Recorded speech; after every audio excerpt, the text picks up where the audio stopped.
मैं अयोध्या नरेश दशरथ पुत्र एवं प्रभु श्री राम का अनुज लक्ष्मण महापंडित महाज्ञानी रावण को गुरु रूप में सादर प्रणाम करता हूं।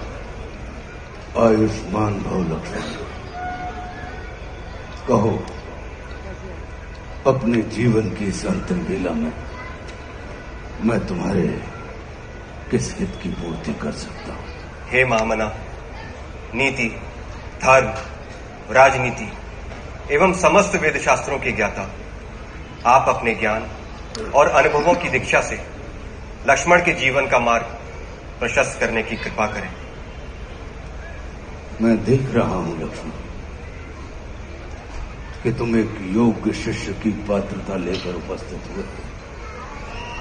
अस्तु, मैं अपने जीवन के कुछ अनुभव तुमसे अवश्य साझा करूंगा।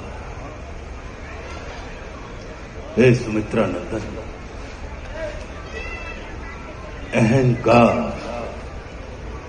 चाहे सत्ता का हो या सौंदर्य का, शक्ति का हो या भक्ति का, धन का हो या धर्म का, वो बड़े से बड़े विश्व विजेता को नष्ट कर देता है। इसका प्रत्यक्ष उदाहरण ये त्रिलोक विजेता, विद्या विशारद, महापंडित रावण है। अहंकार में तीनों गए, कुल, गौरव और वंश। ना मानो तो देख लो इस रावण का अंत। लक्ष्मण, रावण को अपने ज्ञान का अहंकार था और तुम्हारे भाई राम को अहंकार का ज्ञान था।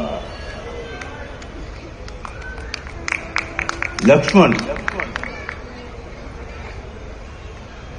जीवन में सफल होने के लिए शत्रु दृष्टि और मित्र दृष्टि का भेद आना अनिवार्य है। मित्रता भले ही अपने समतुल्य या अपने से निम्न स्तर के व्यक्ति के साथ कर लेना, किंतु शत्रुता सदैव अपने से योग्य व्यक्ति के साथ ही ठानना, क्योंकि ये जगत हमारे व्यक्तित्व का आकलन हमारे मित्रों को देखकर नहीं, हमारे शत्रुओं को देखकर लगाता है।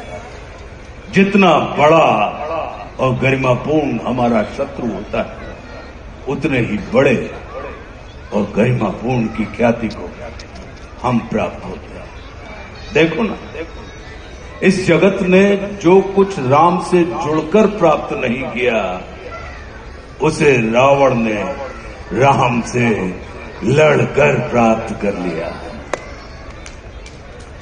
लक्ष्मण, वे हमारे शत्रु ही होते हैं जो हमारे अंदर सुप्त पड़ी हुई ऊर्जा को जागृत करने का कार्य करते हैं। हमारा शत्रु ही होता है जो हमें असुरक्षा से निकालकर सुरक्षा में जाने की प्रेरणा देता है। वो हमारा शत्रु ही होता है जो हमें अपने सीमित वृत्त से निकालकर अपने वृत्त को असीमित करने की प्रेरणा देता है। इसलिए शत्रु तिरस्कार का नहीं, नमस्कार का पात्र होता है। कभी अपने शत्रु को नमस्कार करके देखना, वो तुम्हारा परिष्कार कर देगा। लक्ष्मण, जैसे शरीर को संचालित करने वाला मस्तिष्क आकार में शरीर से बड़ा नहीं होता, गज को संचालित करने वाला अंकुश आकार में गज से बड़ा नहीं होता, वैसे ही व्यवस्था को संचालित करने वाले व्यवस्थापक को कभी भी व्यवस्था से बड़ा नहीं होना चाहिए। ये सारा नीति ज्ञान तुम्हारे भाई श्री राम तुम्हें स्वयं दे सकते थे, किंतु उन्होंने तुम्हें मेरे पास भेजा। जानते हो क्यों? लक्ष्मण, मेरी संस्कृति असुर की है, लेकिन मैं प्रकृति से एक तपस्वी हूं, साधक। और किसी भी व्यक्ति को अपने अंतिम समय में अपनी संस्कृति के अनुसार नहीं, अपनी प्रकृति के अनुकूल कर्म करने चाहिए, तब उसे मृत्यु नहीं मुक्ति प्राप्त होती है। और राम रावण को मारना नहीं, तारना चाहते हैं। तभी तो उन्होंने मेरे अंतिम समय में मेरी प्रकृति के अनुकूल उपदेशात्मक कर्म करवाकर मेरी मुक्ति के मार्ग को प्रशस्त कर दिया। आने वाले समय में ये जगत कहेगा कि त्रिलोक विजेता, विद्या विशारद, महापंडित रावण की पराजय का एकमात्र कारण है कि उसके पास लक्ष्मण जैसा भाई नहीं था। लेकिन इस जगत को ये स्मरण रखना चाहिए कि लक्ष्मण जैसा भाई प्राप्त करने के लिए व्यक्ति को रावण नहीं, स्वयं राम बनना पड़ता है।